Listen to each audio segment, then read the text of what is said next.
नमस्ते। अर्चना शेयर्स में आप सभी का बहुत बहुत स्वागत है। आज एक बहुत ही इंटरेस्टिंग टॉपिक पर हम बात करेंगे। कई लोग कहते हैं कि श्री कृष्ण चाहते तो युद्ध रोक सकते थे, वे तो भगवान थे।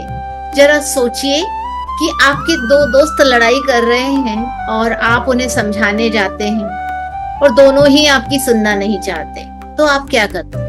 अब यही सवाल आप महाभारत पर लगाइए। क्या सच में आपको लगता है कि श्री कृष्ण ने युद्ध रोकने की कोशिश नहीं की थी?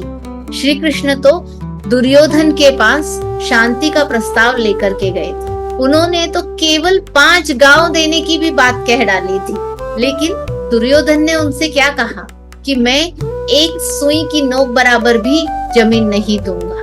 तो ऐसे में श्री कृष्ण के पास क्या रास्ता बचा था? एक वह व्यक्ति जो अन्याय का रास्ता ही छोड़ना नहीं चाहता है, जो बात को समझना ही नहीं चाहता है, और दूसरी ओर अर्जुन था।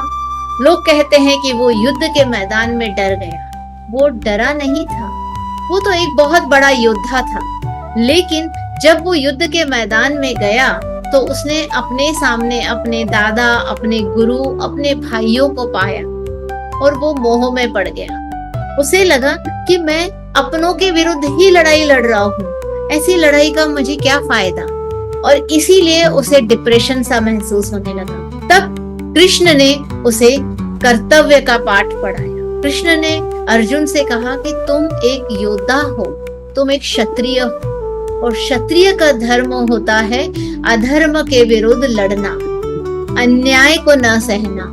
और आज अगर तुम इस अन्याय को सह गए तो तुमने आने वाली पीढ़ियों को केवल एक ही संदेश देना है कि अन्याय को सहा जा सकता है, और धीरे धीरे क्या होगा, अधर्म धरती पर बढ़ जाएगा, अच्छाई धीरे से खत्म हो जाएगी। क्या तुम यही चाहते हो?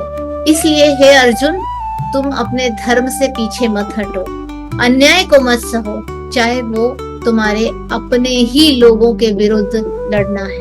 यही पाठ श्री कृष्ण ने समझाकर अर्जुन को युद्ध के लिए तैयार किया। अब इसको एक छोटे से और एग्जाम्पल से हम समझते हैं कि आपके 4 बच्चे हैं, A, B, C और D। A, B और C जो है ना, बहुत ही शरारती है, बदमाश है, और वो हमेशा ही D को परेशान किया करते हैं। D एक सीधा साधा सच्चाई पर चलने वाला इंसान है, वो इसीलिए कमजोर आका जाता है। तो आप क्या करेंगे? आपके पास 3 option. Option 1, A, B, C को बार बार समझाएंगे कि तुम लड़ाई मत करो, D से मिल करके रहो। ऑप्शन 2, A, B, C को आप बहुत डांटेंगे। ऑप्शन 3, D को मजबूत बनाएंगे। आई थिंक आप सब इस बात से एग्री होंगे कि हम D को मजबूत बनाएंगे ताकि वो A, B, C का सामना कर सके। बस हमें वही तो करना है। हमें किसी से डरना नहीं है, अन्याय को सहन नहीं करना है, बल्कि उससे लड़ने के लिए अपने आप को मजबूत बनाना है, और उसके लिए हमें भगवान की मदद मिलती है। श्री कृष्ण ने भी इसीलिए अर्जुन का साथ दिया। लेकिन श्री कृष्ण ने स्वयं लड़ाई नहीं लड़ी। उन्होंने महाभारत में कहा था, मैं हथियार कभी नहीं उठाऊंगा। भगवान हमारा सपोर्ट करेंगे, लेकिन भगवान स्वयं हमारे लिए लड़ने नहीं आए।